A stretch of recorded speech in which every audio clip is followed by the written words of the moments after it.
you doing it? Wheels! Fuck off! Right. Now we got that slag out of the way, let's get on with the video.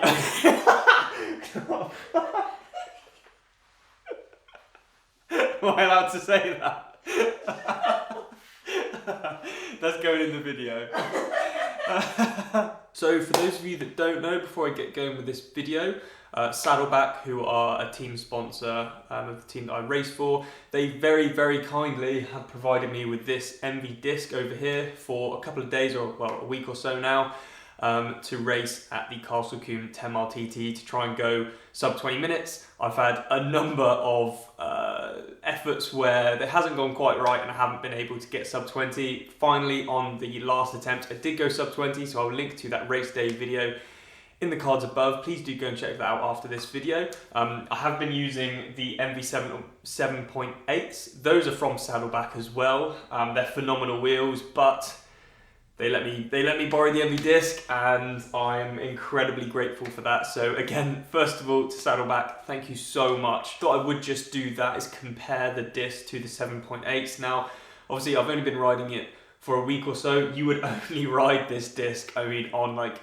flat courses, fast courses. Like I mentioned in my unboxing video, MV says that you only really get a benefit from the wheel over 27 miles an hour. Now, in my personal opinion, in my kind of like experience of the wheel in the last week, I think it kind of helps you at slightly lower speeds as well, but it's more of like a, like Lizzie mentioned in the race day video, it could be just a placebo effect. It's, you think, or you know you've got a disc on, you think you're going to be moving quicker, and so it just feels better. So to be honest, I mean, I'm not going to argue with Envy. I think they probably are bang on with over 27 miles an hour. It definitely helps, and at those top end speeds, I definitely felt that around the circuit. I was trying to average 30 miles an hour, and it definitely just helped. Like it felt like it was pushing me a little bit.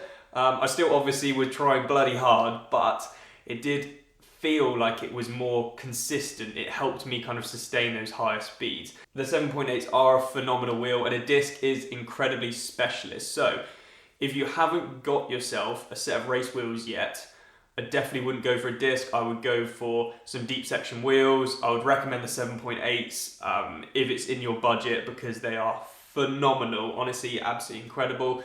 And a disc is a bit of a luxury. You know, you don't really need one, but for those top end speeds and those top end average speeds and those faster courses, it's just so nice to have. And like I said, it's a luxury. You know, you don't need one. If you're a triathlete, I probably would recommend getting a deep section wheel anyway. Deep section wheels, because, well, especially if you're going longer distance, you're not going to be averaging those crazy high speeds. Or if you're a time trial and you're focusing more on like 10, 25 mile, then a disc is definitely something that you should look into. But again, if you don't have a set of wheels, go for deep section before you plunge yourself into getting a disc. So that's comparing like the disc to the 7.8s. Now I kind of want to compare the disc to other discs, and I've been actually very lucky to try some other discs out. One of my mates, he did let me use his Zip Super 9 a couple of years ago for a race, and then I did own a Parkour's disc for a while, for like a year, I think, and honestly, they were great wheels. They were fantastic. Really, really good. But something about this one, and I'm not saying this just because Saddleback is sponsoring the team and just because they've lent me this incredibly good looking and very fast wheel. It does just feel that little bit, it's hard to put your finger on it. It just feels special. And I mean, first of all, it just looks incredible. It's the best looking wheel I've ever seen. But I think it's just because it's a mixture of it being really lightweight, and it just seems to, like I said, at those higher speeds, it kind of feels like someone's kind of behind you, like just nudging you on a little bit, just holding you at that speed. So it's really interesting, and people who haven't ridden a disc before, you won't really understand what I'm talking about. You won't really understand what I'm saying, but for those of you that have ridden disc, you'll kind of get that. And I feel like with this disc, it was very profound effect. Unlike the other discs, which, like I said, were great, but this one just felt that it's just something a little bit more there. And so if you're going to get a disc, I mean, this one is This one's definitely one to get. These wheels are expensive. I'm not going to sugarcoat it. They're a lot of money. They're a premium product, right? They're expensive because they're fucking incredible wheels. But also it's the brand as well. It's a premium brand. And so, you're not going to go into a Ferrari dealership and be like, no, your car's too expensive. It's like, well, go and buy a Toyota or something. It's like, well, it's not going to be the same product, is it? And that's why these wheels are expensive, because the manufacturing, the technology that goes into them is top end stuff. That's what you're paying for at the end of the day. So if you do have the money, I'd look no further than this is the holy trinity of wheels right here. If you have enough money to buy the 7.8s and the disc, honestly, just do it. Like, seriously, just do it. If you don't have the money, there are other really good wheels out there.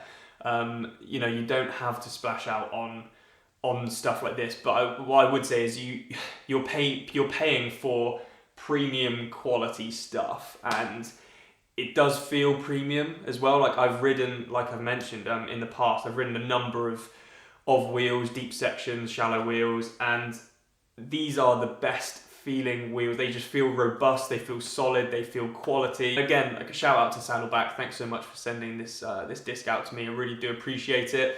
I was thinking about nicking it and not letting you have it back, but I think I'd get in quite a lot of trouble, so I will get it back to you ASAP. Might take a few more photos of it and then I'll send it back to you. Also, a number of you have mentioned you'd like to see my bike setup, a video on my bike setup. Comment below if that's something you'd be interested in, and also a review. To be honest, I completely forgot to do a review of those Drag 2.0 poles. I've actually had a number of people ask me about those and inquire about what setup they should get for them and whether it would work on their bikes. So actually, if you're interested in that video, let me know.